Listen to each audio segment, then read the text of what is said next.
یا ایھا الرسل کلوا من الطیبات واعملوا صالحا۔ اے رسولوں کی جماعت،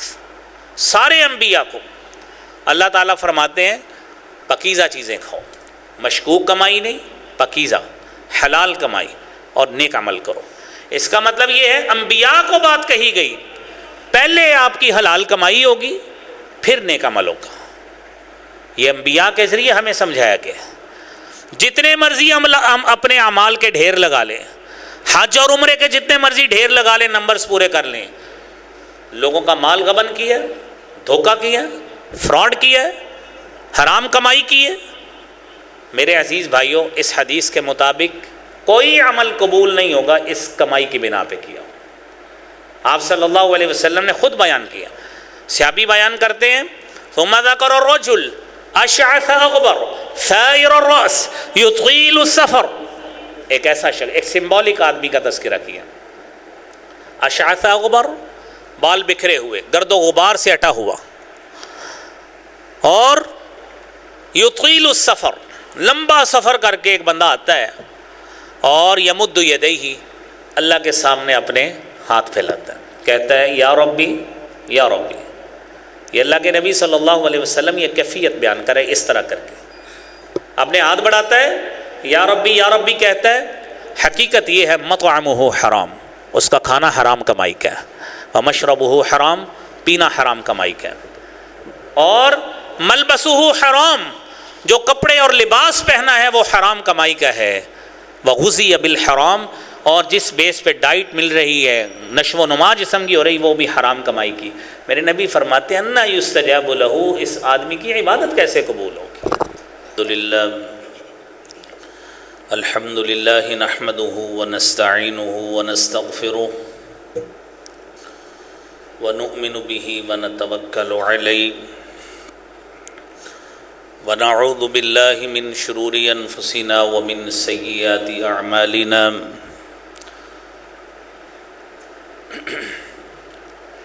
واشہد ان لا الہ الا اللہ وحدہ لا شریک لہ،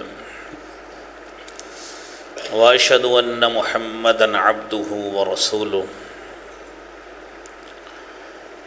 یا ایھا الذین آمنوا اتقوا اللہ حق تقاتہ ولا تموتن الا وانتم مسلمون۔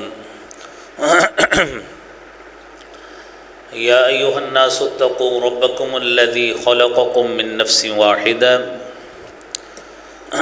وخلق منها زوجها وبث منهما رجالا كثيرا ونساء واتقوا الله الذي تساءلون به والأرحام إن الله كان عليكم رقيبا۔ يا أيها الذين آمنوا اتقوا الله وقولوا قولا سديدا يصلح لكم أعمالكم ويغفر لكم ذنوبكم ومن يطع الله ورسوله فقد فاز فوزا عظيما۔ اللهم صل على محمد وعلى آل محمد كما صليت على إبراهيم وعلى آل إبراهيم إنك حميد مجيد۔ اللهم بارك على محمد وعلى آل محمد كما باركت على إبراهيم وعلى آل إبراهيم إنك حميد مجيد۔ رب اشرح لي صدري ويسر لي أمري واحلل عقدة من لساني يفقه قولي رب زدني علما سبحانك لا علم لنا إلا ما علمتنا إنك أنت العليم الحكيم۔ أعوذ بالله السميع العليم من الشيطان الرجيم، بسم الله الرحمن الرحيم، وَلِلَّهِ عَلَى النَّاسِ حِجُّ الْبَيْتِ مَنِ اسْتَطَاعَ إِلَيْهِ سَبِيلًا۔ صدق اللہ العظیم۔ حضرات محترم، اللہ احکم الحاکمین جل مجدہ الکریم کا یہ لاکھ لاکھ شکر ہے کہ اس خالق نے ہمیں مسلمان بنایا ہے، اور رسالت مآب صلی اللہ علیہ وآلہ وسلم کا امتی بنایا ہے۔ امتی ہونے کے ناطے ہماری شریعت میں اللہ رب العالمین نے ایسی عبادات مشروع فرمائی ہیں، شریعت کا حصہ بنائی ہیں کہ وہ عبادات اگر انسان اپنی زندگی میں سر انجام دے لیتا ہے، ان کے تقاضوں کو پورا کرتا ہے، تو رب کائنات کی طرف سے یہ انعام ملتا ہے کہ اللہ کی طرف سے اس کے سارے گناہوں کو معاف کر دیا جاتا ہے۔ سیدنا علی رضی اللہ تعالی عنہ حدیث بیان کرتے ہیں، رسالت مآب صلی اللہ علیہ وآلہ وسلم نے فرمایا ہے، من ملک زادا او راحلۃ تبلغہ الی بیت اللہ،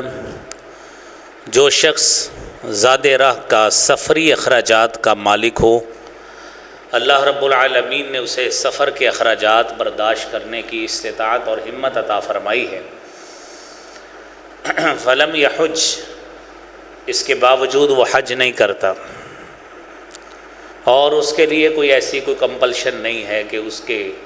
بلیک لسٹ میں نام ہے یا ای سی ایل میں ایگزٹ کنٹرول لسٹ میں نام ہے، کوئی ایسا مسئلہ نہیں ہے، تو نبی کریم صلی اللہ علیہ وآلہ وسلم نے فرمایا، فلا علیہ ان یموت یہودیا ولا نصرانیا، اللہ رب العالمین کے ہاں ایسے شخص کا کوئی اعتبار نہیں وہ یہودی ہو کے مرے یا عیسائی ہو کر مرے۔ یہ اس وجہ سے اللہ رب العالمین نے قرآن کریم میں فرمایا ہے کہ للہ علی الناس حج البیت من استطاع الیہ سبیلا، کہ اللہ رب العالمین کے لیے یہ عبادت ایسی عبادت ہے جو بیت اللہ کا حج کرنا ہے اس شخص کے لیے جو اس کی طرف راستے کی استطاعت رکھتا ہے۔ تو حضرات محترم، یہ عبادت، یہ فرضی عبادت ہے جو زندگی میں اللہ رب العالمین کی طرف سے ایک مسلمان عاقل بالغ اور زاد راہ برداشت کرنے والے کے لیے ایک مرتبہ فرض ہے۔ جامع ترمذی کی حدیث ہے، سیدنا عبداللہ بن عمر رضی اللہ تعالی عنہما حدیث بیان کرتے ہیں، رسالت مآب صلی اللہ علیہ وآلہ وسلم نے فرمایا ہے کہ بنی الاسلام علی خمس، اسلام کی بنیاد 5 چیزوں پہ رکھی گئی ہے، شہادتی اللہ الہ الا اللہ، اس بات کی شہادت اور گواہی دینا کہ اللہ رب العالمین کے علاوہ کوئی عبادت کے لائق نہیں ہے، اور جناب محمد الرسول اللہ صلی اللہ علیہ وآلہ وسلم اللہ کے رسول ہیں۔ دوسرے نمبر پر اقام الصلاۃ، نماز قائم کرنا، تیسرے نمبر پہ ایتاء الزکاۃ، زکوٰۃ ادا کرنا، اور چوتھے نمبر پہ رمضان المبارک کے روزے رکھنا،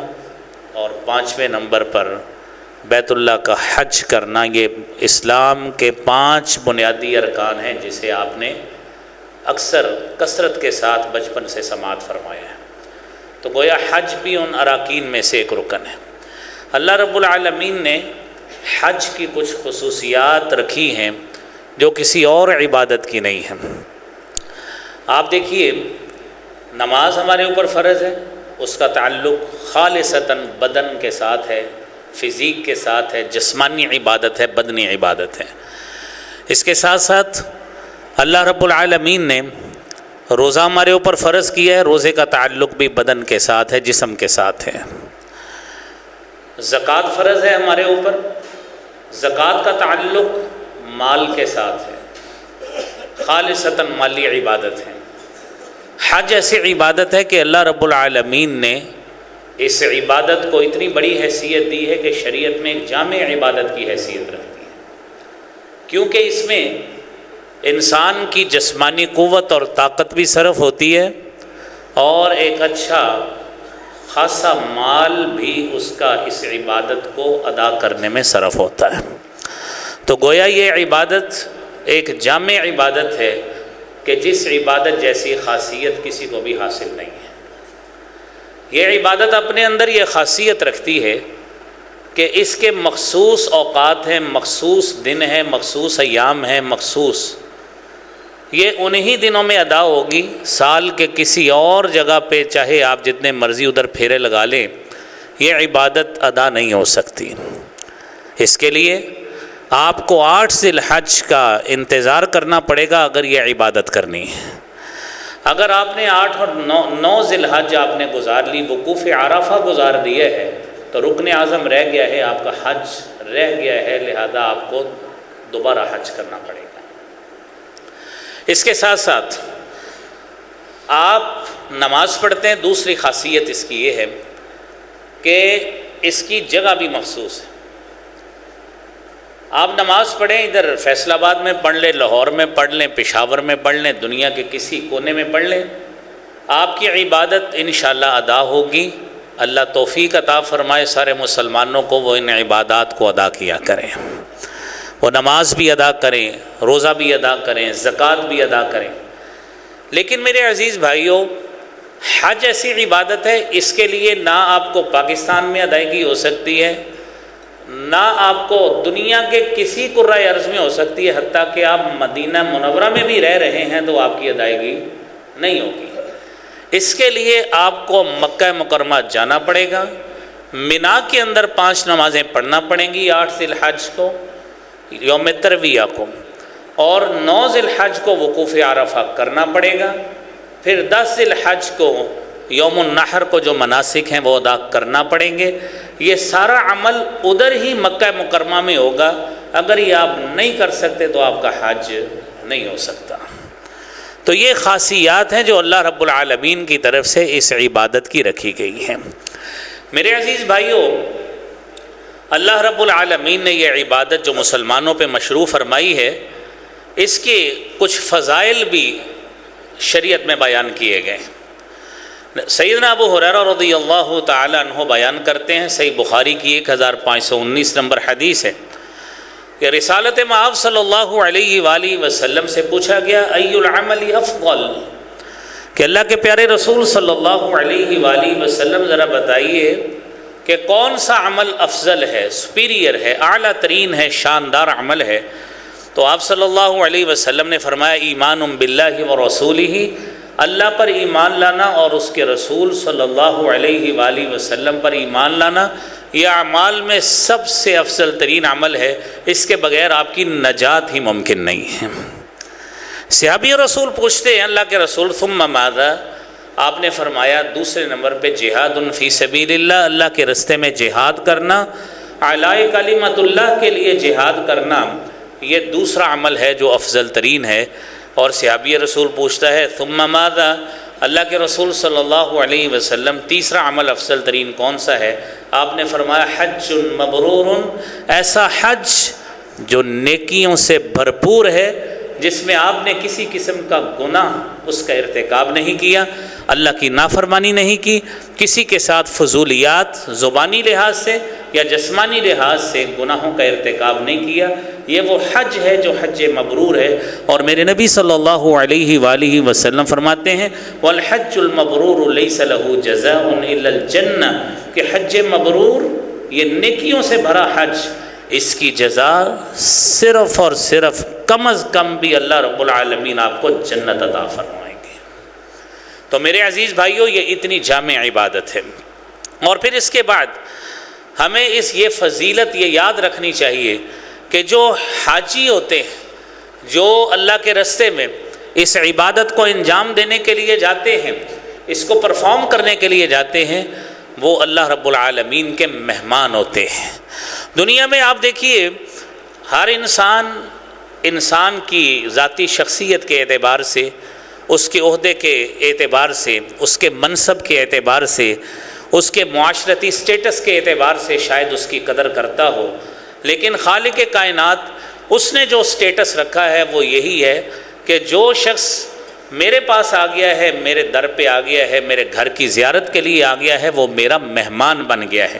میں اس کی قدر کیسے کروں گا؟ سیدنا عبداللہ ابن عمر رضی اللہ تعالی عنہما حدیث بیان کرتے ہیں، سنن ابن ماجہ کی 2893 نمبر حدیث ہے۔ نبی کریم صلی اللہ علیہ وآلہ وسلم نے فرمایا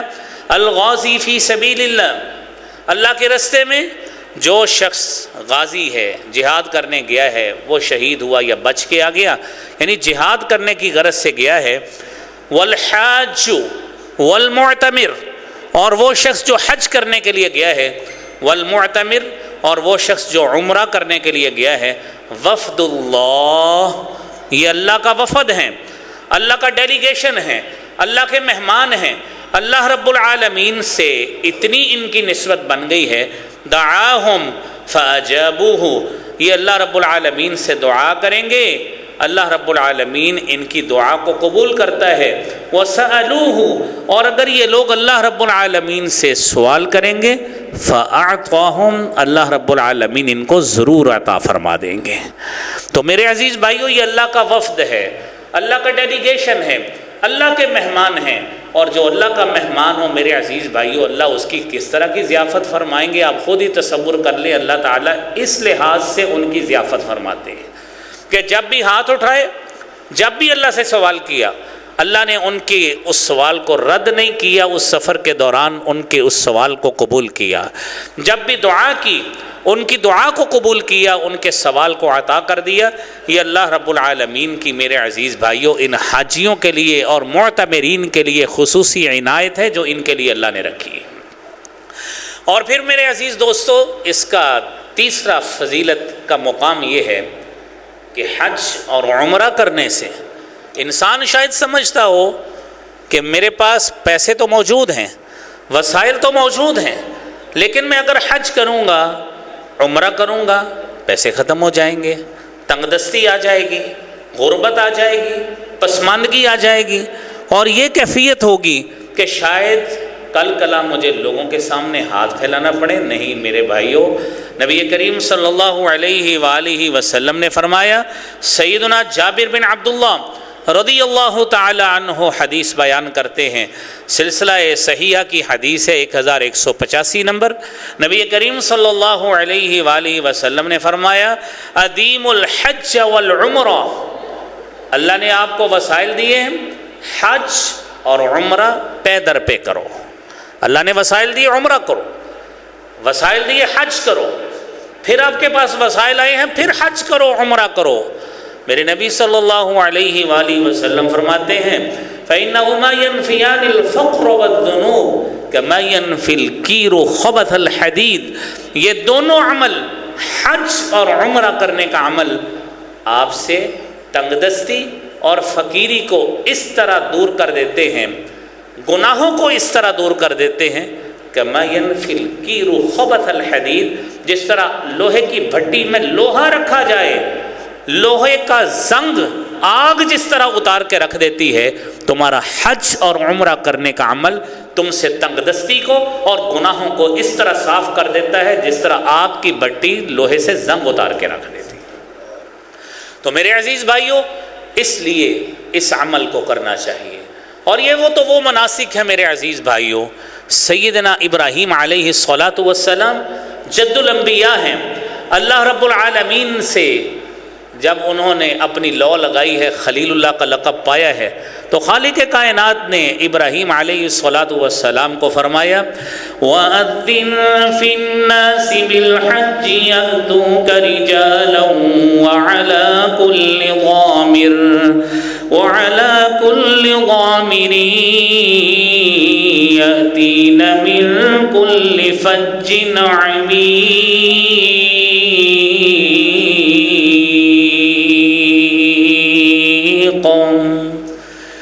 آپ ابراہیم دنیا میں اعلان کر دیجئے، اللہ کے اس گھر کی طرف بلائیے، یأتوک رجالا، آپ کے اندر خلوص ہے، آپ کے اندر اللہ کی محبت ہے، اللہ کے دین کی دعوت دیجئے، اس گھر کی طرف بلائیے۔ اذن فی الناس، لوگوں میں اعلان کر دیجئے، یأتوک رجالا، سورہ حج کی آیت ہے، یہ لوگ آپ کی طرف پیدل بھی آئیں گے۔ اللہ تعالیٰ ان کے دل میں اس بیت اللہ الحرام کی محبت اتنی ڈال دیں گے، اتنی محبت ڈال دیں گے، یأتوک رجالا، پیدل آنا پڑا پیدل آئیں گے، وعلی کل ضامر، دبلی پتلی سواریوں پہ بھی آنا پڑا آئیں گے، یأتین من کل فج عمیق، مشرق ہو مغرب ہو، میرے عزیز بھائیو، شمال ہو جنوب ہو، دنیا کا کوئی علاقہ ہو، اللہ تعالیٰ اس گھر کی محبت اتنی ڈال دیں گے، ان کو جیسے بھی آنا پڑے وسائل کا اہتمام کر کے، میرے بھائیوں میرا رب فرماتا ہے ابراہیم اس گھر کی زیارت کے لیے ضرور آئیں گے۔ آج ہر مسلمان اس بات کا خواہش مند ہے کہ میں حج کرنے چلا جاؤں، مجھے اللہ وسائل دے، میں عمرہ کرنے چلا جاؤں، اور پھر یہ ایسی زیارت ہے میرے بھائیوں، ایسا سفر کہ ایک مسلمان ایک مرتبہ اگر اس گھر کی زیارت کر لیتا ہے،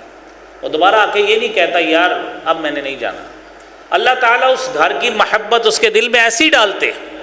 کہ وہ دوبارہ سے بار بار اس گھر کی زیارت کرنے کی سعی کرتا ہے، محنت کرتا ہے، اور لوگوں کو وہاں کے واقعات اس نیت سے سناتا ہے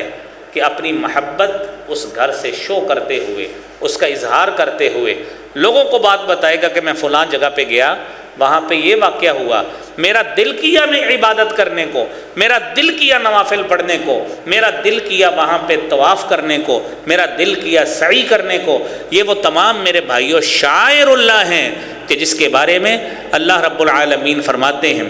ذَلِكَ وَمَن يُعَظِّمْ شَعَائِرَ اللَّهِ فَإِنَّهَا مِن تَقْوَى الْقُلُوبِ۔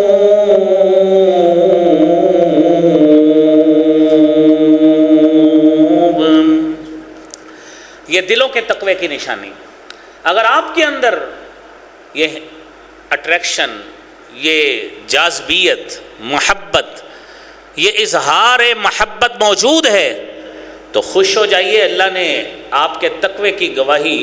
قرآن میں دی ہے کہ اگر آپ کو اس گھر سے محبت ہے اور آپ وہاں سے آ کر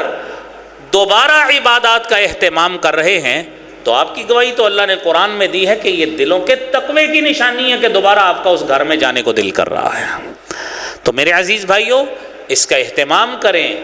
اور یہاں پہ میں ایک مسئلہ یہاں پہ سمجھا دوں، میں نے ابتدا میں فرضیت کے حوالے سے عرض کیا ہے، ایک شخص جو کماتا ہے نا، یہ اس کے اوپر فرض ہے کہ اس نے حج کرنا ہے کہ اگر اس کے پاس وسائل موجود ہیں۔ ہمارے یہاں معاشرے میں ایک بڑا آپ کو عجیب رجحان ملے گا کہ گھر کا جو سربراہ ہے نا، خاوند ہے یا بچوں کا باپ ہے، اس کے پاس وسائل ہیں، وہ حج کر رہتا ہے۔ اب اس کی بیوی تو نہیں کماتی، اس کا حج اس کے ذمہ ہے، اس کا حج اس خاوند کے ذمہ ہے، وسائل لاکھوں کروڑوں میں موجود ہیں۔ یاد رکھیے جو سیدنا علی رضی اللہ تعالیٰ عنہ کی ابتدا میں حدیث سماعت فرمائی ہے نا، یہ ان خاوندوں کے لیے بھی ہے کہ جنہوں نے آپ تو 2-2 4-4 حج کیے، اپنی بیوی کو حج نہیں کرایا، وہ اس وعید کو سمجھیں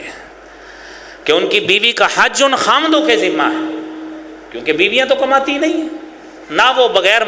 اپنے محرم رشتے کے جا سکتی ہیں، لہذا سب سے اولین جو محرم رشتہ ہے وہ ان کے خاوند کا ہے۔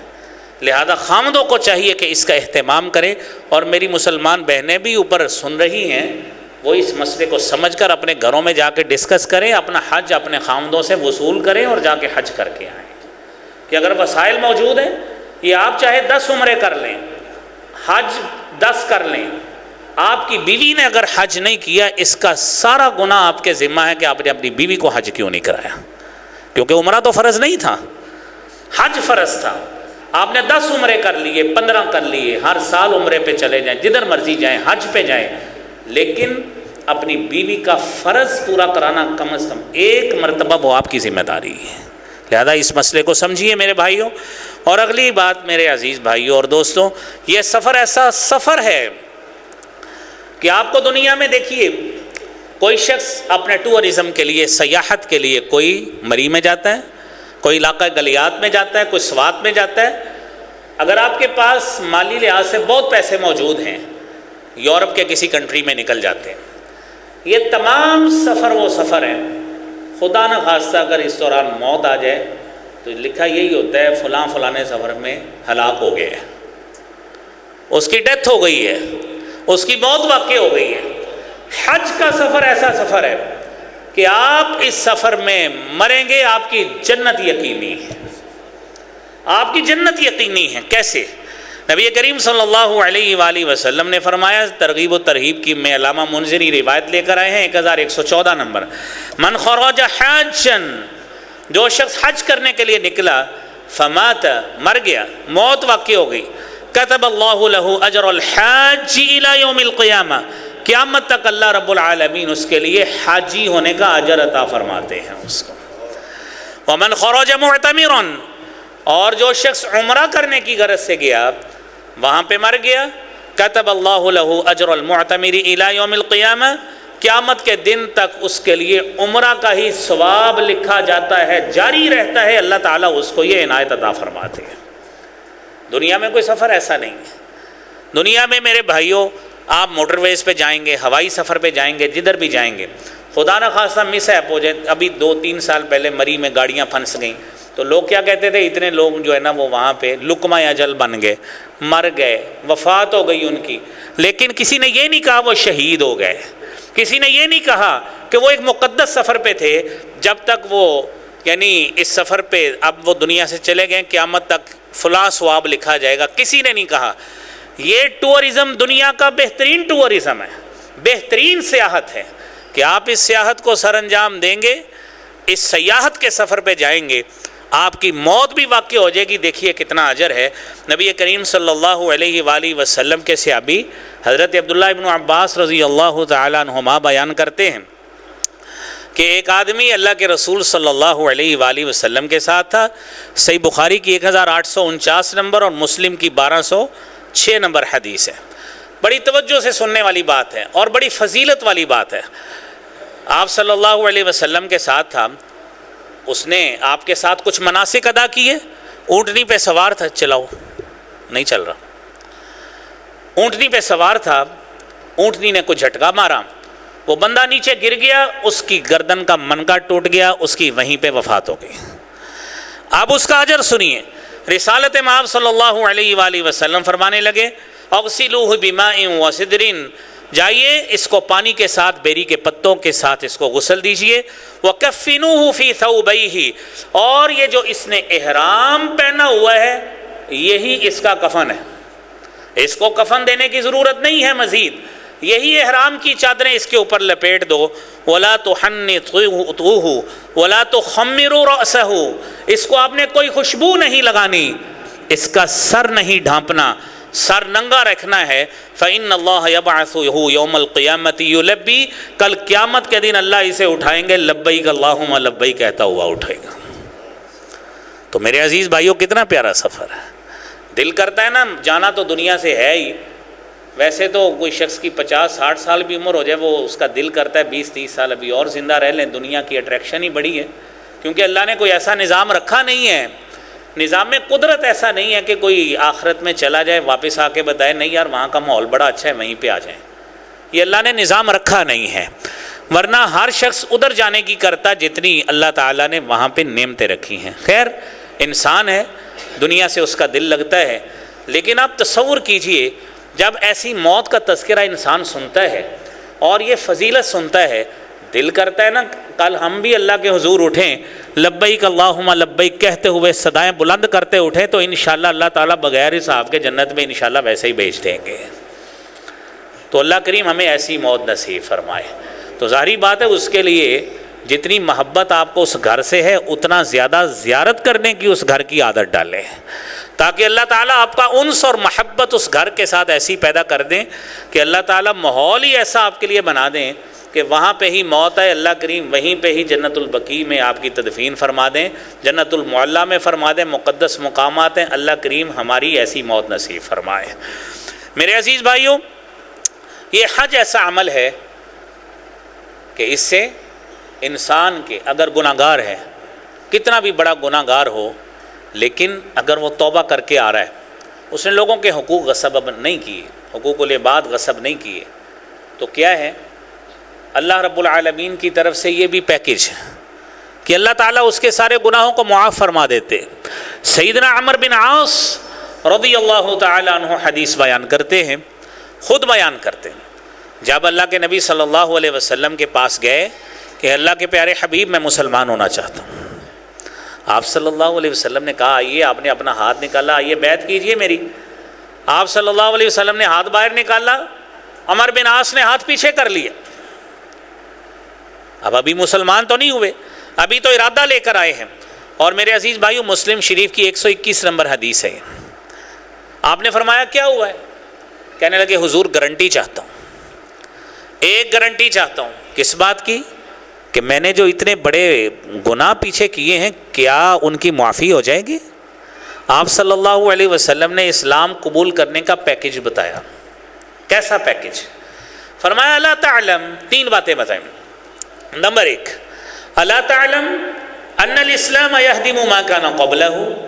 آپ اگر اسلام قبول کریں گے, آپ کا اسلام قبول کرنے کا عمل پچھلے سارے گناہوں کا کفارہ بن جائے گا. دوسری بات, وَأَنَّ الْهِجْرَةَ تَهْدِمُ مَا كَانَ قَبْلَهَا.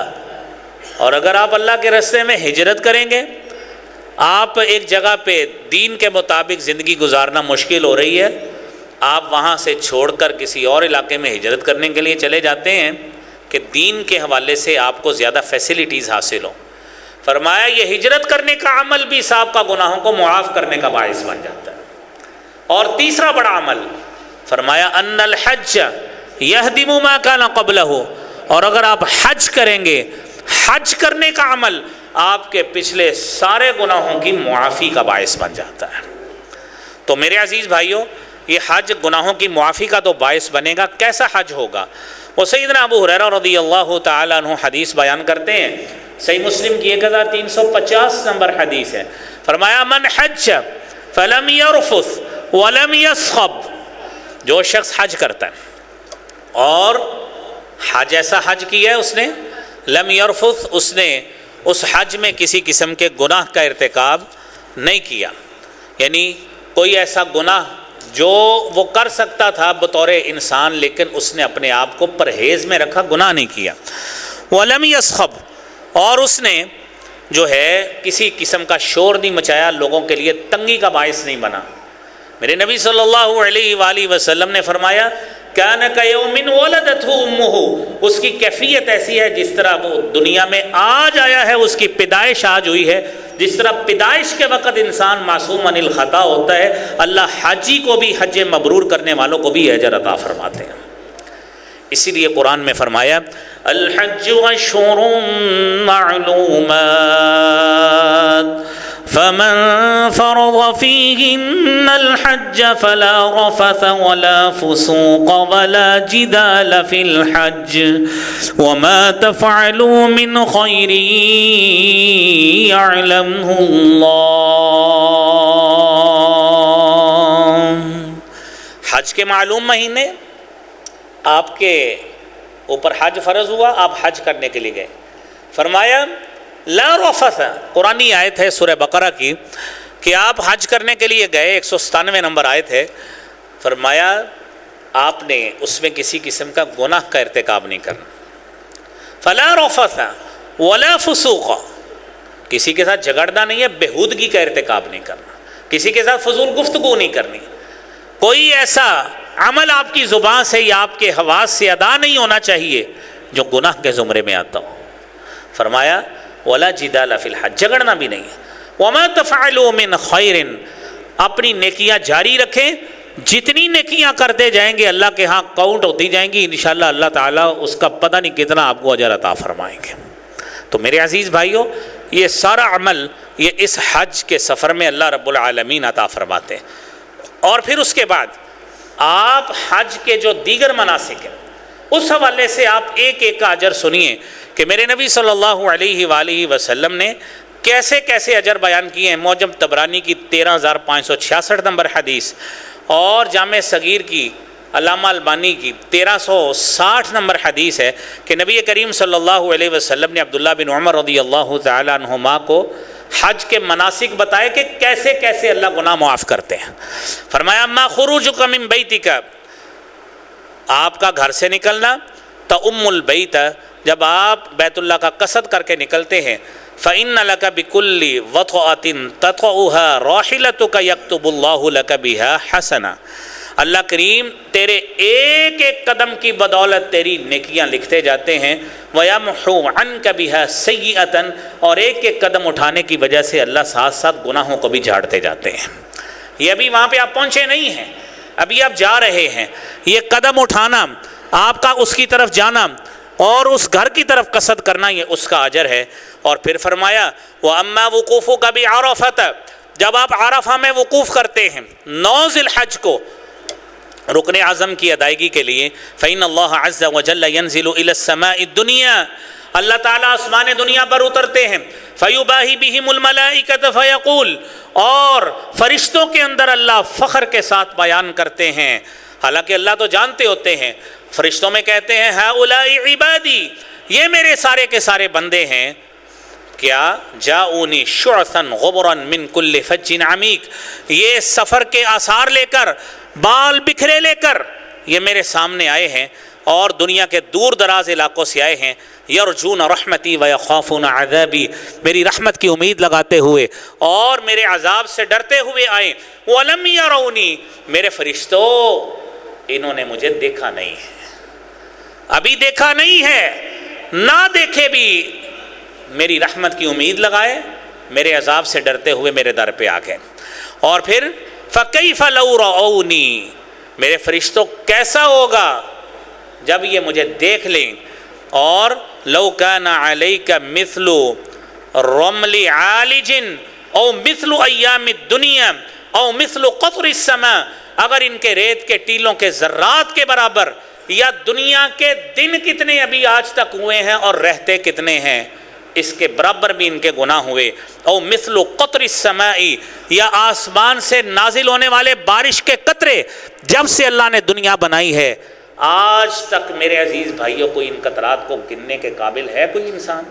کوئی نہیں گن سکتا۔ فرمایا اتنے گناہ لے کر آئے، غسلہ اللہ عنک،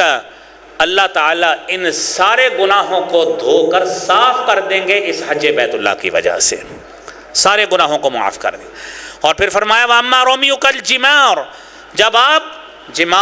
جمرات کو آپ کینکریاں مارتے ہیں، فَإِنَّهُ مَذْخُورٌ لَكَ فَإِنَّهُ مَذْخُورٌ لَكَ، یہ آپ کے لیے ایسی چیزیں ذخیرہ ہوتی ہیں، نیکیاں ذخیرہ ہو رہی ہیں۔ وَأَمَّا حَلْقُكَ رَأْسَكَ، آپ کا سر منڈوانا، فَإِنَّ لَكَ بِكُلِّ شَعْرَةٍ تَسْقُطُ حَسَنَةٌ، کیا ہوتا ہے جو بھی آپ کے بال گرتے جاتے ہیں آپ کے ساتھ ساتھ آپ کی نیکیاں شمار ہوتی جاتی ہیں۔ فَإِذَا طُفْتَ بِالْبَيْتِ، جب آپ بیت اللہ کا طواف کرتے ہیں، خرجت من ذنوبك كيوم ولدتك امك، جب آپ طواف زیارہ کر لیتے ہیں 10 ذی الحج کو، میرے نبی فرماتے ہیں تیری پوزیشن میرے سے ابھی ایسی ہو جاتی ہے جس طرح تیری پیدائش دنیا میں آج ہوئی ہے۔ یہ ایک ایک منسک حج میرے بھائیوں انسان کے گناہوں کا اس طرح کفارہ بنتا ہے۔ اور میرے عزیز دوستوں اور بھائیوں، میں یہاں پہ 4 باتیں مختصراً عرض کرتا ہوں۔ اللہ کریم آپ کے لیے، آپ میں سے کئی لوگوں کے لیے ممکن ہے، مجھے اللہ کے گھر سے بڑی امید ہے، کیونکہ ہماری سیٹیں پاکستان کے کوٹے کی زیادہ ہیں، لیکن عازمین حج ریٹ کی وجہ سے وسائل، مالی مسائل کا شکار ہیں، آخر میں شاید کچھ کوٹے میں کچھ کم مل جائے تو اللہ تعالیٰ آپ کے لیے کوئی سبیل اور راہ پیدا کر دیں۔ تو پہلی گزارش یہ ہے کہ جو کسی بھی عبادت کے لیے وہ ہے للہیت، خلوص نیت، کوئی بھی عبادت ہو، جب تک یہ خلوص نہیں ہے، نمبرز پورے کرنے ہیں یا لوگوں کو بتانا ہے، تو میرے بھائیوں پھر اجر کوئی نہیں ملتا۔ اللہ رب العالمین فرماتے ہیں وَمَا أُمِرُوا إِلَّا لِيَعْبُدُوا اللَّهَ مُخْلِصِينَ لَهُ الدِّينَ حُنَفَاءَ وَيُقِيمُوا الصَّلَاةَ وَيُؤْتُوا الزَّكَاةَ وَذَلِكَ دِينُ الْقَيِّمَةِ، لوگوں کو تو حکم ہی اس بات کا ہے کہ اللہ کے لیے دین کو خالص کرتے ہوئے عبادت کریں، وہ نماز ہو، روزہ ہو، زکوٰۃ ہو، حج ہو، جہاد ہو، صدقہ و خیرات ہو، کچھ بھی ہو، اس کی بنیاد خلوص نیت پہ ہونی چاہیے۔ اور میرے عزیز بھائیوں اور دوستوں، دوسری بات، حلال کمائی ہونی چاہیے، مشکوک کمائی نہیں ہونی چاہیے۔ بڑی مشہور و معروف حدیث ہے، صحیح مسلم کی 1015 نمبر، میرے نبی صلی اللہ علیہ وآلہ وسلم فرماتے ہیں ان اللہ طیب، اللہ تعالیٰ طیب ہیں، پاک ہیں، لا يقبل الا طیبا، اور اللہ تعالیٰ اپنے رستے میں مال بھی وہی پسند کرتے ہیں جو پاکیزہ ہوتا ہے۔ فإن اللہ تعالیٰ امر المومنین، اللہ نے مومنوں کو وہی حکم دیا جو پیغمبروں کو حکم دیا۔ پیغمبروں کو کیا حکم دیا ہے؟ یا ایھا الرسل کلوا من الطیبات واعملوا صالحا۔ اے رسولوں کی جماعت، سارے انبیاء کو اللہ تعالیٰ فرماتے ہیں پاکیزہ چیزیں کھاؤ، مشکوک کمائی نہیں، پاکیزہ حلال کمائی اور نیک عمل کرو۔ اس کا مطلب یہ ہے انبیاء کو بات کہی گئی، پہلے آپ کی حلال کمائی ہوگی پھر نیک عمل ہوگا۔ یہ انبیاء کے ذریعے ہمیں سمجھایا گیا۔ جتنے مرضی اپنے اعمال کے ڈھیر لگا لیں، حج اور عمرے کے جتنے مرضی ڈھیر لگا لیں، نمبرز پورے کر لیں، لوگوں کا مال غبن کیا، دھوکہ کیا، فراڈ کیا، حرام کمائی کی ہے، میرے عزیز بھائیوں، اس حدیث کے مطابق کوئی عمل قبول نہیں ہوگا اس کمائی کی بنا پہ کیا۔ آپ صلی اللہ علیہ وسلم نے خود بیان کیا، صحابی بیان کرتے ہیں ثم ذکر الرجل اشعث اغبر ثائر الراس یطیل السفر، ایک ایسا شخص، ایک سمبولک آدمی کا تذکرہ کیا، اشعث اغبر، بال بکھرے ہوئے، گرد و غبار سے اٹا ہوا، اور یطیل السفر، لمبا سفر کر کے ایک بندہ آتا ہے اور یمد یدیہ، اللہ کے سامنے اپنے ہاتھ پھیلاتا ہے، کہتا ہے یا ربی یا ربی۔ یہ اللہ کے نبی صلی اللہ علیہ وسلم یہ کیفیت بیان کرے اس طرح کر کے، اپنے ہاتھ بڑھاتا ہے، یا ربی کہتا ہے۔ حقیقت یہ ہے مطعمہ حرام، اس کا کھانا حرام کمائی کا ہے، ومشربہ حرام، پینا حرام کمائی کا ہے، اور ملبسہ حرام، جو کپڑے اور لباس پہنا ہے وہ حرام کمائی کا ہے، وغذی بالحرام، اور جس بیس پہ ڈائٹ مل رہی ہے، نشو و نما جسم کی ہو رہی، وہ بھی حرام کمائی کی۔ میرے نبی فرماتے ہیں انا یستجاب لہ، اس آدمی کی عبادت کیسے قبول ہوگی؟ اس لیے میرے بھائیوں، اس کام کے لیے خالص کمائی،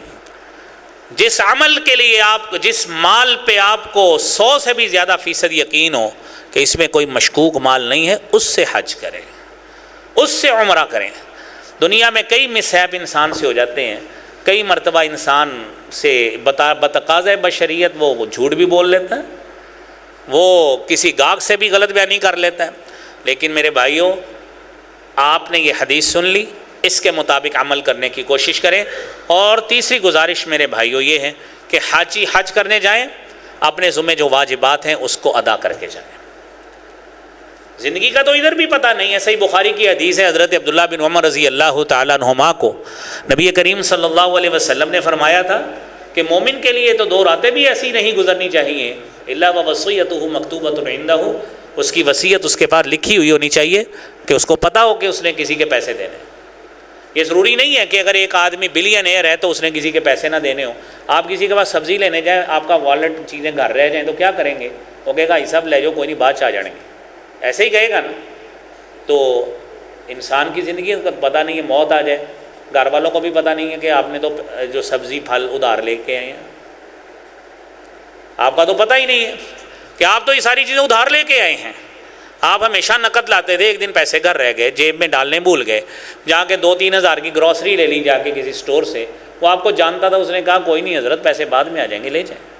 انسان بھول گیا، بھول بھی سکتا ہے، موت بھی واقع ہو سکتی ہے۔ لہذا شریعت کا قانون یہ ہے کہ اس کو فوری لکھیں آگے۔ یہ عیب نہیں ہوتا، یہ کسی کے اوپر عدم اعتماد نہیں ہے، یہ شریعت کا حکم ہے کہ قرآن کہتا ہے اذا تداینتم بدین الی اجل مسمى فاکتبوا، قرض کا معاملہ کرو تو لکھ لیا کرو۔ تو اس لیے میرے بھائیوں یہ کام بھی کریں۔ اور چوتھی اور آخری بات، ان مناسک کو سیکھیں۔ میرے نبی صلی اللہ علیہ وسلم نے حج کی ادائیگی کی، فرمایا خذوا مناسککم،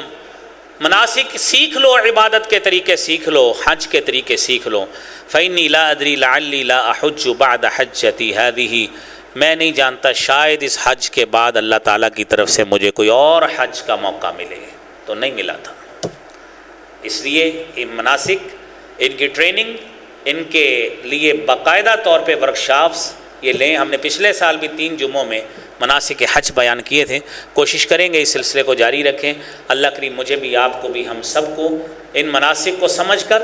اللہ تعالیٰ اس حج بیت اللہ کی سعادت نصیب فرمائے۔ وآخر دعوانا الحمد للہ رب العالمین۔